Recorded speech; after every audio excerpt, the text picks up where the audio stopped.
ባለፉት ዓመታት 225 መድረኮች ከህዝብ ጋር አካሂጃለሁ። ከህዝብ ጋር ብቻ ከሃይማኖት አባቶች፣ ከመንግስት ሰራተኞች፣ ከሐኪሞች፣ ከመምህራን፣ ከሀገር ሽማግሌዎች፣ ተወካዮች እየተባለ ከ225 በላይ ውይይት ተሳትፌያለሁ።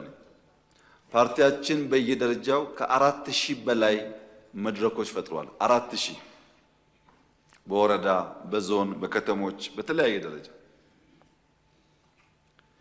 የኢንክሉሲቭ ናሽናል ዲያሎግ የሚመሩ አካላት በሪፖርታቸው እንዳቀረቡት በመቶ ሺህ የሚቆጠሩ ሰዎች በድፍን ኢትዮጵያ፣ በመካከለኛው ምስራቅ፣ በአፍሪካ፣ በአውሮፓ፣ በአሜሪካ ያሉ ኢትዮጵያውያን ጨምሮ በኢትዮጵያ ታሪክ ታይቶ የማያውቅ የግራስ ሩት የኤሊት ባርጌን የኤሊት ዲስከሽን ሳይሆን በግራስ ሩት ያሉ ዜጎች ስለ ጉዳያቸው በነፃነት የሚወያዩበትና አጀንዳ የሚሰጡበትን መድረክ ፈጥረዋል።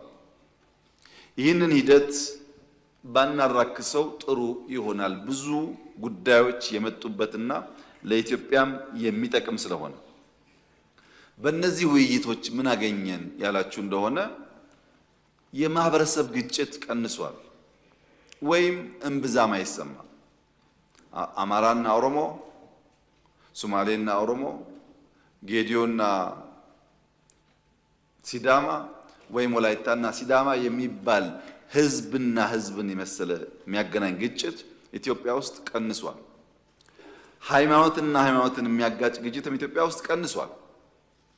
ኢትዮጵያ ውስጥ ያለው ምንድነው ያላችሁ እንደሆነ አሁን ብሔርን ከብሔር ሃይማኖትን ከሃይማኖት የሚያጋጩ ኃይሎች እነዛ ብሔሮች አለጋጭ ሲሏቸው እነሱ እየመጡ እየገጯቸው ነው።